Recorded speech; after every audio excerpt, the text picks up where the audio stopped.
Standard Business Letters, Part 2. In the previous classes, we have got acquainted with how to write business letters, how to write an appointment letter in a most appealing way. ഏറ്റവും നന്നായിട്ട് ഒരു business letter, അതായത് ആദ്യത്തെ section പഠിച്ചത് appointment letter ആണ്. ഏറ്റവും നന്നായിട്ട് ഒരു അപ്പോയിൻമെൻറ്റ് ലെറ്റർ എഴുതുന്നത് എങ്ങനെയാണ് എന്നാണ് നമ്മൾ നോക്കിയത്.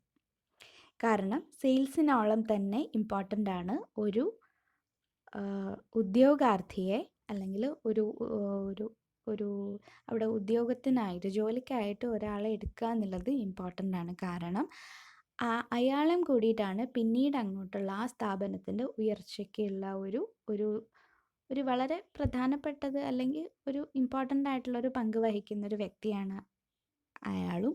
അപ്പം ഏറ്റവും നല്ല വ്യക്തികൾ തൻ്റെ ഫേമിലേക്ക് വരണം എന്നുള്ളത് ആ ഒരു ഫേമിൻ്റെ ഉടമസ്ഥരുടെ മാനേജ്മെൻറ്റിൻ്റെ അതോറിറ്റിയുടെ ആവശ്യമാണ്. അപ്പോൾ ഏറ്റവും നല്ല ലെറ്റർ എഴുതിയാലേ ഏറ്റവും നല്ല ഉദ്യോഗാർത്ഥികൾ അല്ലെങ്കിൽ ഏറ്റവും നന്നായിട്ട് ജോലി എടുക്കുന്ന ആൾക്കാർ കഴിവുള്ളവർ വരുള്ളൂ. So this is so important like sales. അതാണ് ഒരു ഏറ്റവും നന്നായിട്ട് ഭാഷ ഉപയോഗിക്കുന്നതിൻ്റെ ഇമ്പോർട്ടൻസ്.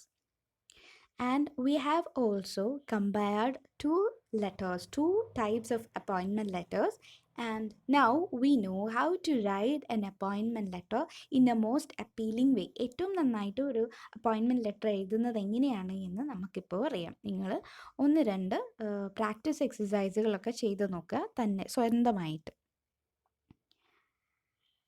സോ ഇപ്പം നമ്മൾ നോക്കാൻ പോകുന്നത് we are going to go through two letters which a shop gives towards customer. ഒരു കസ്റ്റമറിന് ഒരു ഷോപ്പ് കൊടുക്കുന്ന ഒരു ലെറ്ററാണ് നമ്മൾ ഇനി നോക്കാൻ പോകുന്നത്. Here like the appointment letter which we have seen in the last class, which we have seen earlier. Here also we have two letters to the customer. കസ്റ്റമറിന് 2 ലെറ്റേഴ്സ് ഉണ്ട്. 2 ഫോം കൊടുക്കുന്ന 2 തരം ലെറ്റർ ഉണ്ട്. നമുക്കതൊന്ന് വായിച്ചു നോക്കാം. I'm reading the first letter, letter A. ഒന്നാമത്തെ ലെറ്ററാണ് നോക്കുന്നത്. Dear Mrs Geetha, here is an exciting offer for you, our valued customer. Starting 1st June, there is a 10% discount on the following items: kitchenware, crockery, PG gas stove. Hurry, the offer closes on 20 June. ഞാൻ നിങ്ങളോടൊരു കാര്യം ചോദിക്കട്ടെ. Let me ask you A question. When you so this page, നിങ്ങൾ ആദ്യമായിട്ട് ഈ screen കണ്ടപ്പോൾ നിങ്ങൾ ഏതാണ് ആദ്യം വായിക്കാൻ പ്രിഫർ ചെയ്തത്? Which letter did you prefer to read? ചിലപ്പോൾ പറയുമായിരിക്കും ഞാൻ ഒരു ലെറ്ററും വായിച്ചില്ല. That is not the answer, that should not be the answer. അങ്ങനെയല്ല, ഇതിൽ ഒരെണ്ണം വായിക്കുകയാണെന്നുണ്ടെങ്കിൽ ഏതിനായിരിക്കും നമ്മൾ പ്രിഫറൻസ് കൊടുക്കുക? Definitely the letter A. കാരണം അതിന് വേർഡ്സ് കുറവാണ്. അപ്പോൾ പെട്ടെന്ന് വേർഡ്സ് കുറവുള്ള എന്നാൽ ഏറ്റവും കാര്യങ്ങളെല്ലാം വൃത്തിയായി പറയുന്ന ഒരു ലെറ്ററിനോട്ടായിരിക്കും നമ്മളുടെ ശ്രദ്ധ ആദ്യം പോവുക.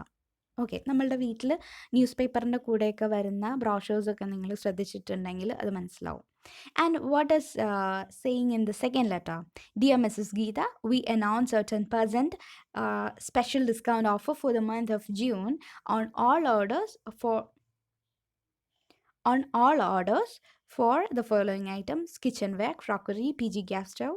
This 10% discount is available on any order set for delivery from 1st through 20 and is our way of saying thank you for being such a valued customer. അപ്പോൾ ഒരു ഇച്ചിരി ഗ്രാമാറ്റിക്കലി ഒക്കെ ഭയങ്കരമായിട്ട് ചെയ്തിരിക്കുന്നതാണ്. ഫ്രം 1st through 20 എന്നൊക്കെ പറയുമ്പോൾ അത് സാധാരണക്കാർക്ക് ചിലപ്പോൾ മനസ്സിലായിക്കൊള്ളണം നിർബന്ധമില്ല. We hope you will take advantage of this offer and will send us your purchase order today. We will look forward to hearing from you. So these are the two specimen letters given. Now let us try to compare this. As you can see, version A is more likely to appeal to the customer. അല്ലേ? നമ്മളും ആദ്യം നോക്കിയത് version എയിലോട്ടല്ലേ, ഒന്നാമത്തെ ലെറ്ററിലല്ലേ നമ്മൾ നോക്കിയത്. It tries to make the offer exciting for the customer. See കണ്ടോ? Hurry up എന്നൊക്കെ പറഞ്ഞിട്ട് ഹറി എന്ന് പറഞ്ഞിട്ടുണ്ട്. എക്സൈറ്റിംഗ് ഓഫർ, എക്സൈറ്റിംഗ് നിങ്ങൾക്ക് ഭയങ്കര ഒരു ഓഫറൊക്കെ തരുവാണ് എന്ന ആ ഒരു രീതിയിലൊക്കെയാണ് ഇതിൽ പറഞ്ഞിരിക്കുന്നത് അല്ലേ. അപ്പോൾ അതാണ് പറഞ്ഞത്. ഈ tries to make the offer exciting for the customer. രണ്ടുപേരും പറഞ്ഞത് ഒരേ കാര്യം തന്നെയാണ്. പക്ഷെ നമുക്ക് ആദ്യത്തെ കത്ത് വായിക്കുമ്പോൾ ഒരു എക്സൈറ്റ്മെൻറ്റ്, ഇപ്പം തന്നെ പോയി മേടിച്ചു കളയാം എന്നുള്ളൊരു ഫീലിംഗ് ഉണ്ടാവും. ഇനി it tells her that Geetha, okay, her എന്ന് ഉദ്ദേശിച്ച Geetha, tells her that she is valuable to the company. She is valuable to the company പറഞ്ഞിട്ടുണ്ട്. നോക്ക്, our valued customer, രണ്ടാമത്തതിലും വാല്യൂഡ് കസ്റ്റമർ ആണെന്ന് പറഞ്ഞിട്ടുണ്ട്. പക്ഷെ അത് വലിച്ചു നീട്ടിയാണ് പറഞ്ഞത്. Thank you for being such a valued customer, അങ്ങനെ വലിച്ചു നീട്ടിയാണ് പറഞ്ഞത്. പക്ഷെ ഇതിൽ അങ്ങനെയല്ല, ജസ്റ്റ് കുറുക്കി ആയിട്ട് വളരെ ചുരുക്കിയ ലാംഗ്വേജിൽ എന്ന് പറയാനുള്ളത് പറഞ്ഞിട്ടുണ്ട്. That is the difference. അപ്പോൾ ആദ്യത്തേതാണ് കുറച്ചുകൂടി നല്ലത് അല്ലേ. മൂന്നാമത്തെ point, it tries to make the offer look urgent by asking the customer to hurry. കണ്ടോ, അവസാനത്തെ ലൈൻ നോക്കുക, ഹറി, പെട്ടെന്ന് ആവട്ടെ, പെട്ടെന്ന് വന്ന് മേടിക്കുക എന്ന് പറയുമ്പോൾ ചിലപ്പോൾ ചില കസ്റ്റമേഴ്സെങ്കിലും നമ്മുടെ ബിന്ദു പണിക്കരുടെ പറയുന്ന പോലെ എൻ്റെ ടി വി, എൻ്റെ മിക്സി, എൻ്റെ VCR എന്നൊക്കെ പറയുന്ന പോലെ പെട്ടെന്ന് വന്ന് മേടിക്കുന്ന ചില കസ്റ്റമേഴ്സും ചിലപ്പോൾ കൂട്ടത്തിൽ കാണും. അപ്പം അങ്ങനെയുള്ളവരെയൊക്കെ പെട്ടെന്ന് കടയിലേക്ക് കൊണ്ടുവരാനുള്ള ടെക്നിക്കാണ് അതൊക്കെ. Okay, the letter is also carefully organized. Might be this image on the screen might not be that clear. പക്ഷെ നിങ്ങളുടെ കയ്യിലുള്ള ടെക്സ്റ്റോ അല്ലെങ്കിൽ ഞാൻ തന്ന PDF ഇത് തന്നെയാണ്, ഒന്ന് നോക്കുക. Okay, the letter is also carefully organized. It is easy for the reader to understand its message. Letter, ഈ പറഞ്ഞിരിക്കുന്ന ലെറ്റർ വളരെ ക്ലിയർ ആയിട്ട് വളരെ നന്നായിട്ട് തന്നെയാണ് ഓർഗനൈസ് ചെയ്തിരിക്കുന്നത്. It has all the relevant details and no more. A has 36 words while B has 81 words. അതായത് വളരെ എയും ബിയിലും, വേർഷൻ എയിലും വേർഷൻ ബിയിലും സെയിം കാര്യം തന്നെയാണ് പറഞ്ഞിരിക്കുന്നത്. പക്ഷേ എയിൽ പറഞ്ഞ് വളരെ 36 വാക്കിൽ എല്ലാ കാര്യങ്ങളും ഉൾക്കൊള്ളിച്ചു. പക്ഷെ ബിയിൽ അങ്ങനെയല്ല, ഓൾമോസ്റ്റ് 81 വാക്കുകൾ ഉപയോഗിച്ചു ഈ കാര്യങ്ങളെല്ലാം തന്നെ പറഞ്ഞൊപ്പിക്കാൻ. അത്രയും വാക്കുകൾ വേണ്ട. It avoids repetition. B takes about the 10% discount twice. അതായത് ബിയിൽ 10% ഡിസ്കൗണ്ടിൻ്റെ കാര്യം 2 തവണ പറഞ്ഞിട്ടുണ്ട്. കണ്ടോ, ഒന്നാമത്തെ സെൻറ്റൻസിലും പറഞ്ഞിട്ടുണ്ട്, പിന്നെ PG ഗ്യാസ് സ്റ്റൗവിന് ശേഷവും അത് ഉപയോഗിച്ചിട്ടുണ്ട്. അപ്പം അങ്ങനെ ആ രീതിയിൽ ഉപയോഗിക്കേണ്ട കാര്യമില്ല. ഒരു കാര്യം ഒറ്റത്തവണ പറഞ്ഞാൽ മതി. കാരണം ഇത് ലെങ്തി ആയി കൊടുക്കേണ്ട ഒരു സാധനം അല്ല എന്നുള്ളത് മനസ്സിൽ വെച്ച് വേണം ഇത്തരത്തിൽ ഒരു ലെറ്റർ നമ്മൾ ക്രിയേറ്റ് ചെയ്യാനായിട്ട്.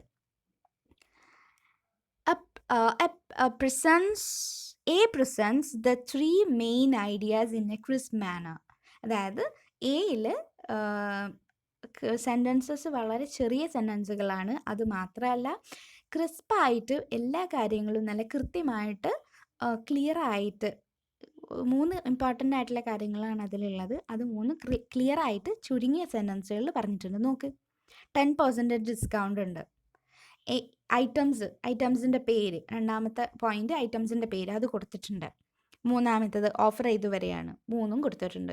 മറ്റേ ഇതങ്ങനെയല്ല, ഇത് നമ്മൾ ഒരു എസ്സേ വായിച്ച് ഉണ്ടാക്കുന്നത് പോലെ we have to go through each sentence to know the details. അത് വായനക്കാരന് അല്ലെങ്കിൽ കസ്റ്റമറിന് ഒരു ഇച്ചിരി അലോസരം ഉണ്ടാക്കും. The style of writing is elegant. Compare here A with we announce. അതായത് എയുടെ ലെറ്റർ നോക്ക്, here is an exciting offer for you ആ വാല്യൂഡ് കസ്റ്റമേഴ്സ്.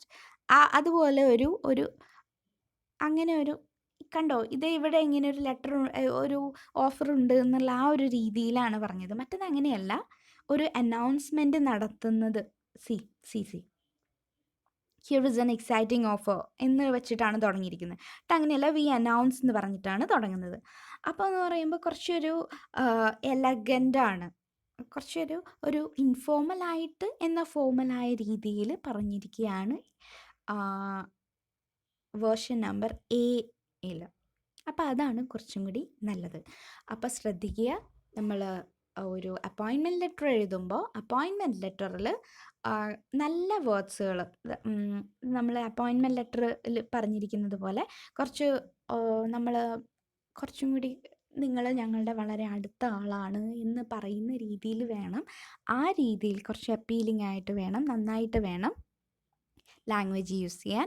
അതേസമയം ഒരു കസ്റ്റമറിന് കൊടുക്കുന്ന ലെറ്റർ ആണെന്നുണ്ടെങ്കിൽ വളരെ ക്രിസ്പായിട്ട് കാര്യങ്ങളെല്ലാം പെട്ടെന്ന് കാണുമ്പോൾ തന്നെ മനസ്സിലാവുന്ന രീതിയിൽ കിട്ടാൻ പാകത്തിൽ വേണം കൊടുക്കാനായിട്ട്. അപ്പോൾ നമ്മളൊരു ലെറ്റർ ചുമ്മാ എഴുതുകയല്ല, ലെറ്റർ കൊടുക്കുന്നത് ആർക്കാണ് എന്നുള്ള ആ ടാർഗറ്റ് പേഴ്സണെ മനസ്സിൽ കണ്ടുകൊണ്ട് വേണം we should prepare A letter.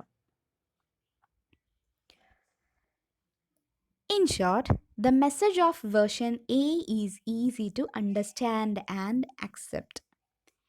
അപ്പോൾ നമ്മൾ ചുരുക്കത്തിൽ പറഞ്ഞാൽ രണ്ടിലും പറയുന്ന വേർഷൻ എയിലും വേർഷൻ ബിയിലും പറയുന്ന കാര്യങ്ങൾ സെയിം ആണെങ്കിലും പെട്ടെന്ന് നോക്കുമ്പോൾ വേർഷൻ എ ലെറ്റർ പെട്ടെന്ന് മനസ്സിലാക്കാനും അത് അക്സെപ്റ്റ് ചെയ്യാനുമാണ് നമുക്ക് എളുപ്പം. To write brief and clear letters, you need to make good use of the business letter format. Study the format for business letters given below.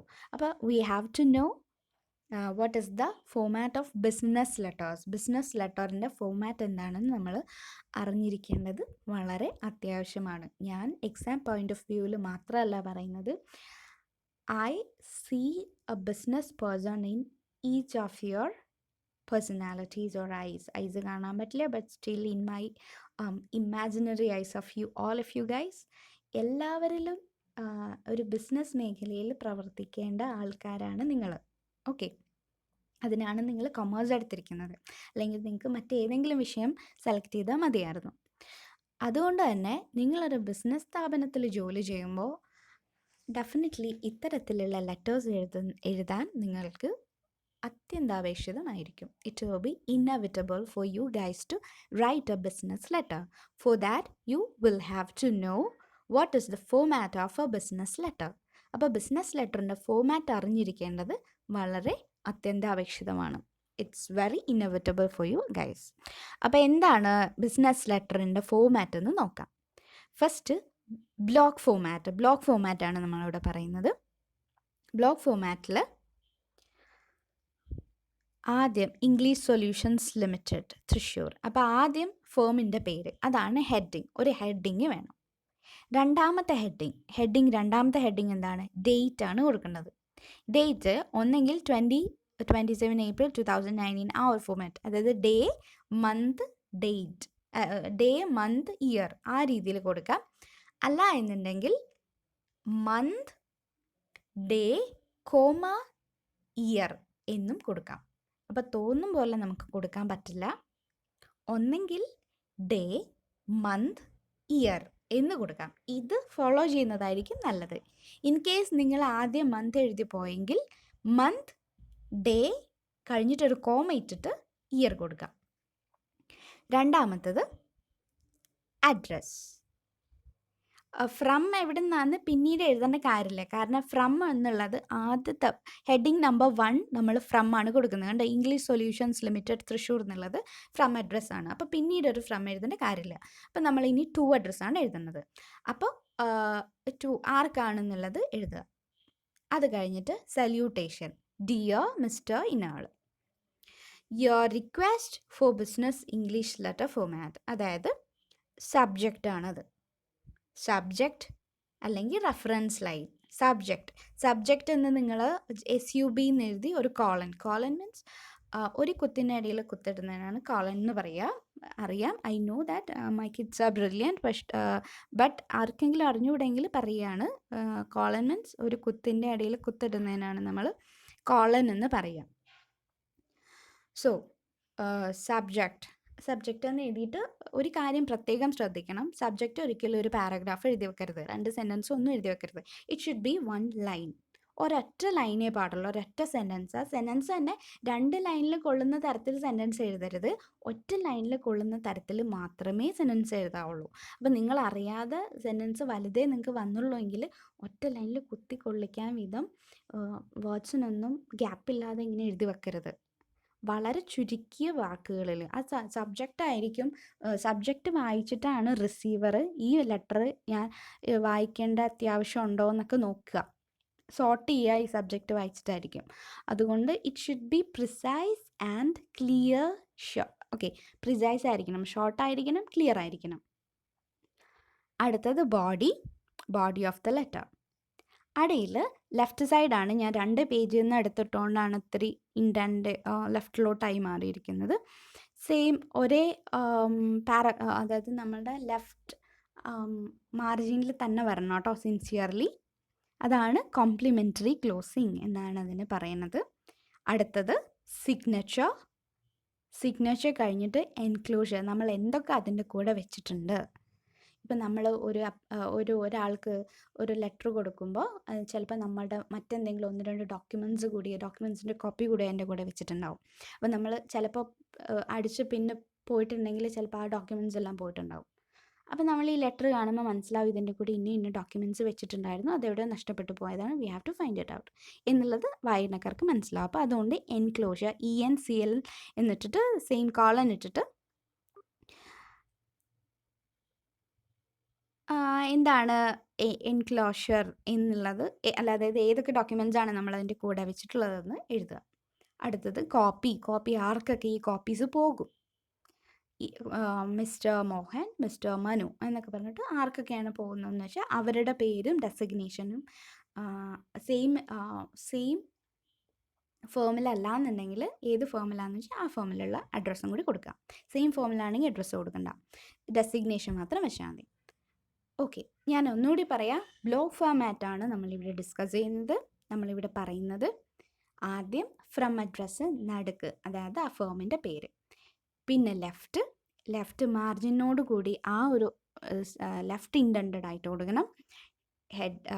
Date ആണ് കൊടുക്കേണ്ടത്. അത് കഴിഞ്ഞിട്ട് ടു അഡ്രസ്, അത് കഴിഞ്ഞിട്ട് സല്യൂട്ടേഷൻ, അതായത് ഡിയർ എന്ന് പറഞ്ഞിട്ട് ഇന്ന് there is no comma after dear. Comma കൊടുത്തിട്ടില്ല, അതുകൊണ്ട് നിങ്ങൾ കോമ കൊടുക്കണ്ട. അതിനുശേഷം സബ്ജക്റ്റ്, അപ്പോൾ SUB എന്നിട്ടിട്ട് കോളൻ ഇട്ടിട്ട് വേണം ഒറ്റ ലൈനിൽ കൊള്ളുന്ന സബ്ജക്റ്റ് കൊടുക്കാൻ. It should B precise and clear, short ആയിരിക്കണം, ക്ലിയർ ആയിരിക്കണം. അടുത്തത് ബോഡി ഓഫ് ദ ലെറ്റർ. അടുത്തത് സിൻസിയർലി, അതായത് കോംപ്ലിമെൻ്ററി ക്ലോസിങ്, സിഗ്നേച്ചർ, എൻക്ലോഷർ, ആർക്കൊക്കെ കോപ്പി കൊടുക്കണം എന്നുള്ളത്. ഇങ്ങനെയാണ് നമ്മളൊരു ബിസിനസ് ലെറ്ററിൻ്റെ ബ്ലോക്ക് ഫോമാറ്റ് ഫോളോ ചെയ്യുന്നത്. Study the following letter. Write a letter to the manager of a bank requesting him to issue a new ATM card. അപ്പം നമുക്ക് പുതിയൊരു ATM കാർഡ് വേണം. അതെങ്ങനെയാണ് നമ്മൾ ആ ലെറ്റർ എഴുതുക?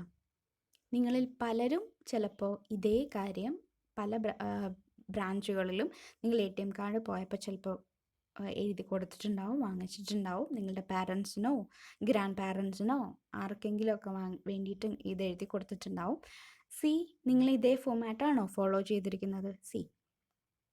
ആദ്യം ഫ്രം അഡ്രസ്സാണ് മിസ്റ്റർ മോഹൻദാസ് നായർ എന്നുള്ളത്. അത് കഴിഞ്ഞിട്ട് ഡേറ്റ് ഞാൻ നേരത്തെ പറഞ്ഞതുപോലെ ഡേ, മന്ത്, ഇയർ. അല്ല എങ്കിൽ മന്ത്, ഡേ, കോമ, ഇയർ. മന്തും ഡേയും ഒരു കോമ കഴിഞ്ഞിട്ട് ഇയർ. ഇവിടെ സ്പേസ് കൊടുത്തിട്ടില്ല, ഒരിത്തിരി സ്പേസ് ഇടയ്ക്ക് ഇടണം കേട്ടോ. അടുത്തത് ടു അഡ്രസ്. അത് കഴിഞ്ഞിട്ട് സബ്ജക്റ്റ്. നമ്മൾ ബിസിനസ് ലെറ്റർ നേരത്തെ പറഞ്ഞ പോലെ subject should be in a line, ഒറ്റ ലൈനിൽ മാത്രമേ പാടുള്ളൂ. അത് കഴിഞ്ഞിട്ട് സല്യൂട്ടേഷൻ, ഡിയർ സർ. ഇതിൽ കോമ കൊടുത്തിട്ടുണ്ട്, so you can put a comma ഇട്ടില്ലെങ്കിലും കുഴപ്പമില്ല. Dear sir. അത് കഴിഞ്ഞിട്ട് ബോഡി ഓഫ് ദ ലെറ്റർ. നിങ്ങൾക്കിത് വായിക്കാവുന്നതാണ്. I have given the same in a PDF in the previous classroom. അപ്പം നിങ്ങൾക്ക് അവിടെ നിന്ന് ആ PDF എടുത്തിട്ട് ഇത് വായിക്കാം കേട്ടോ, വേണമെന്നുണ്ടെങ്കിൽ. അത് കഴിഞ്ഞിട്ട് please find enclosed with this letter my address proof and the application for the new ATM card. അപ്പോൾ എന്തൊക്കെയാണ് ഇതിലുള്ളത്? ആപ്ലിക്കേഷൻ. ബാങ്കിൽ ചുമ്മാ ഈ ഒരു റിക്വസ്റ്റ് ലെറ്റർ മാത്രം കൊടുത്താലാവില്ല, അതിനൊരുപാട് ഡീറ്റെയിൽസ് ഒക്കെ കൊടുക്കണം. ആ ഡീറ്റെയിൽസിന് അവരൊരു ആപ്ലിക്കേഷൻ ഫോം തരും. We have to fill that form and give it back to the bank. അപ്പോൾ ആ ആപ്ലിക്കേഷൻ ഫോമും ഇതിൻ്റെ കൂടെ ചേർത്തിട്ടുണ്ട്, അഡ്രസ് പ്രൂഫും ചേർത്തിട്ടുണ്ട്.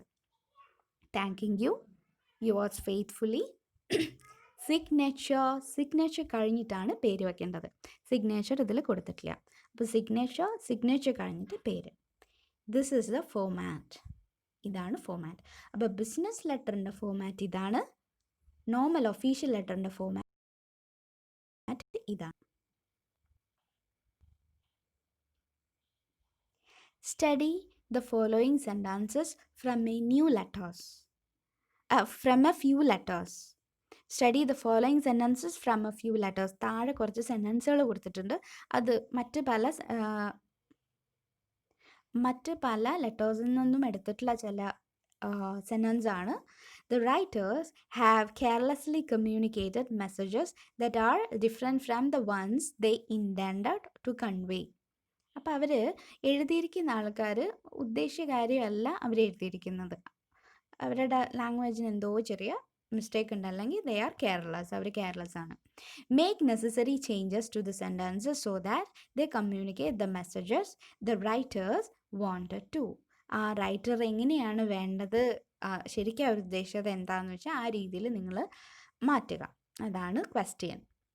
This is A task which you guys have to do. അപ്പോൾ ഒന്നാമത്തത് ഞാനൊന്ന് ചെയ്യാം.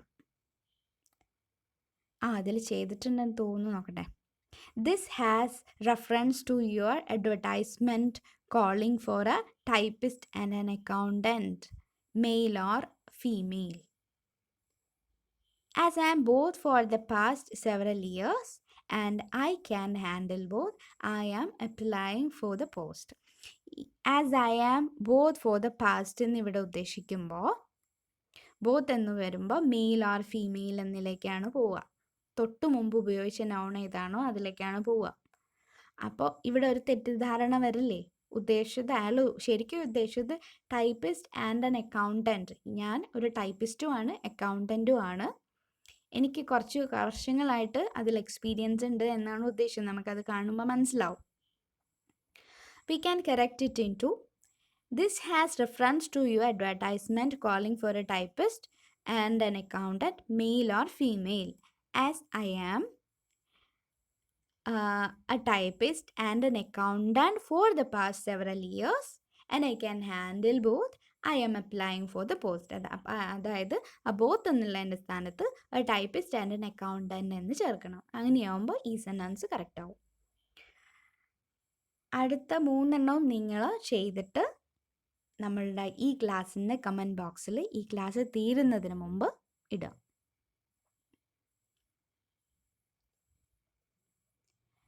U are manager, human resource development at PQR engineering works. Use the prompts to draft a letter to the general manager of Beta Consultancy Services. Did you understand the meaning? Did you get the meaning? I'll read it once again. You are manager. നിങ്ങൾ മാനേജറാണ് ഇവിടുത്തെ human resource development at PQR engineering works. PQR engineering വർക്കിലെ HR മാനേജറാണ് നിങ്ങൾ. Use the prompts to draft a letter to the general manager of Beta consultancy services. അപ്പം നിങ്ങൾ beta കൺസൾട്ടൻസിക്ക് ഒരു letter എഴുതണം. ജനറൽ മാനേജറിന് താഴെ തന്നിരിക്കുന്ന കുറച്ച് പോയിൻറ്റ്സ് ഉണ്ട്, അത് വെച്ചിട്ട് ഒരു ലെറ്റർ എഴുതണം. അതും നിങ്ങൾ എഴുതിയിട്ട് പോസ്റ്റ് ചെയ്യണം. ഒരുപാട് സെൻറ്റൻസുകളൊന്നും വേണ്ട കേട്ടോ, കുറച്ച് സെൻറ്റൻസുകൾ മതി. അപ്പം നമുക്ക് പഠിച്ച കാര്യങ്ങൾ എന്തൊക്കെയാണെന്ന് നോക്കാം. Write in more or less the same way as you will speak to the reader on the topic. അതായത് നമ്മൾ ആരാണോ ആ ലെറ്റർ വായിക്കുന്നത്, റിസീവറിൻ്റെ ആ ഒരു റിസീവറിനെ കണക്കാക്കി ഏറ്റവും കൂടുതൽ എഴുതണോ കുറച്ച് എഴുതണോ, ലാംഗ്വേജ് കൂടുതൽ ഉപയോഗിക്കണോ കുറച്ച് ഉപയോഗിക്കണോ എന്നൊക്കെ ഉള്ളത് നമ്മൾ നോക്കിയിട്ട് വേണം ലെറ്റർ എഴുതാൻ. ആദ്യത്തെ അപ്പോയിൻമെൻറ്റ് ലെറ്ററിൽ കൂടുതൽ സെൻറ്റൻസുകൾ ഉണ്ടായിരുന്നെങ്കിലും കുഴപ്പമില്ല. അത് കാരണം വായനക്കാരൻ ഒരു ഉദ്യോഗാർത്ഥിയാണ്. അപ്പോൾ അതിന് വേണ്ടത് കുറച്ച് കൂടുതൽ വേർഡ്സ് ആണെങ്കിലും നന്നായിട്ട് എഴുതണം, അപ്പീലിംഗ് ആയിട്ടുള്ള ലാംഗ്വേജ് ആവണം എന്നാണ്. പക്ഷേ രണ്ടാമത്തെ കസ്റ്റമറിനുള്ള ലെറ്റർ ആവുമ്പോൾ ഒരുപാട് വേർഡ്സ് പാടില്ല, വളരെ ഒരാളുടെ ശ്രദ്ധ ആകർഷിക്കുന്ന വിധത്തിലുള്ള കുറച്ച് വേർഡ്സ് മാത്രമേ പാടുള്ളൂ. എന്നാൽ എല്ലാ കാര്യങ്ങളും ഇൻക്ലൂഡ് ചെയ്യണം. രണ്ടാമത്തെ point, write short paragraphs with one central idea in each paragraph. അതായത് പാരഗ്രാഫ്സ് അത് നമ്മൾ ആ ബോഡി ഓഫ് ദ ലെറ്റർ നോക്കി നിങ്ങൾ പഠിക്കേണ്ട കാര്യമാണ്. എങ്ങനെയാണ് ഒരൊറ്റ കാര്യം വെച്ചിട്ട് ഏറ്റവും നന്നായിട്ട് ഒറ്റ പോയിന്റ് വെച്ചിട്ട് ഒരു പാരഗ്രാഫ് മുഴുവനായിട്ട് എഴുതുക എന്നുള്ളത് പഠിക്കണം. Read the letter to ensure that it is polite. നമ്മൾ ഒരു ലെറ്റർ എഴുതുമ്പോൾ ഒന്നും കൂടി അത് പലതവണ വായിച്ച് നോക്കണം. അത് നമ്മൾ വളരെ നന്നായിട്ടല്ലേ പൊളൈറ്റായിട്ടൊക്കെ അല്ലേ എഴുതിയിരിക്കുന്നത് നോക്കാൻ. Proofread the letter to ensure that the spellings and grammar are correct. Spelling ഗ്രാമറൊക്കെ കറക്റ്റ് അല്ലേ എന്ന് നോക്കണം. കാരണം എന്തെങ്കിലും മിസ്റ്റേക്ക് വന്നാൽ അത് അയച്ചു കഴിഞ്ഞിട്ട് പിന്നെ നമുക്ക് ഇന്നതാണെന്ന് എക്സ്പ്ലനേഷൻ കൊടുക്കാൻ പറ്റില്ല. Keep your sentences short. Try not to exceed 20 words. അപ്പോൾ നമ്മളുടെ സെൻറ്റൻസുകൾ വളരെ ചുരുക്കി വേണം എഴുതാൻ. Read the letter and leave out unnecessary words and phrases. അപ്പം നമ്മൾ ഒന്നുകൂടി വായിച്ചു നോക്കുന്ന എന്തിനു കൂടി വേണ്ടിയിട്ടാണ്? നമ്മൾ ആവശ്യമില്ലാത്ത വാക്കുകളും ഫ്രേസുകളും യൂസ് ചെയ്തിട്ടുണ്ടെങ്കിൽ മാറ്റുക. It should be simple but attractive. വളരെ സിമ്പിളായിട്ട് അട്രാക്റ്റീവ് ആയിട്ടുള്ള രീതിയിൽ വേണം ലെറ്റർ എഴുതാൻ. Note down the points you want to make in the letter. ലെറ്ററിൽ എന്തൊക്കെയാണ് ചെയ്യേണ്ടതെന്ന് നിങ്ങൾ എവിടെയെങ്കിലും ഒന്ന് എഴുതി ഇടുക. Okay, you make a note of your own. Think of the needs and priorities of your reader. എന്താണ് നമ്മളുടെ ആ ലെറ്റർ റിസീവ് ചെയ്യുന്ന റീഡറിന് ആവശ്യം എന്താണെന്ന് മനസ്സിലാക്കി വേണം നമ്മൾ ഒരു ലെറ്റർ എഴുതാൻ. Choose A style that suits your purpose and your reader. നമ്മളുടെ പേർപ്പസ് എന്താണ്, നമ്മൾ ഈ ലെറ്റർ എന്തിനാണ് എഴുതുന്നത് എന്ന് മനസ്സിലാക്കിയിട്ട് വേണം നമ്മളൊരു ലെറ്റർ എഴുതാൻ. അതാണ് we have here in this chapter we have met with 3 types of letters. One is appointment letter, the second one is a letter to a customer, and the third one is a request to the manager to get an ATM card. അപ്പോൾ ഈ 3 letter എഴുതിയിരിക്കുന്നത് 3 തരത്തിലാണ്. അപ്പോൾ നമ്മളുടെ letter receive ചെയ്യുന്ന ആളും നമ്മൾ എന്തിനാണ് ഈ ലെറ്റർ എഴുതുന്നത് എന്നുള്ള പേർപ്പസും നോക്കിയിട്ട് വേണം ഒരു ലെറ്റർ എഴുതാൻ. First, plan the letter. ആദ്യം നമ്മൾ ചെയ്യേണ്ട കാര്യം എന്താണ് എഴുതേണ്ടതെന്ന് പ്ലാൻ ചെയ്യുക. എങ്ങനെയാണ് എഴുതേണ്ടതെന്ന് പ്ലാൻ ചെയ്യുക. എന്തൊക്കെ ഇൻക്ലൂഡ് ചെയ്യണമെന്ന് പ്ലാൻ ചെയ്യുക. കമ്പോസിറ്റ്, രണ്ടാമത് നമ്മൾ എഴുതുക. കമ്പോസ് ചെയ്യുക എന്ന് പറഞ്ഞാൽ ഒന്നെങ്കിൽ either you type it in a system or you write it by your hand. Redraft if necessary. എന്നിട്ട് നമ്മൾ ഒന്നുകൂടി വായിച്ചു നോക്കുക. എന്നിട്ട് ആവശ്യമാണെങ്കിൽ ചേഞ്ചസ് വരുത്തുക. So that's it. അപ്പോൾ we have acquainted with 3 types of letters.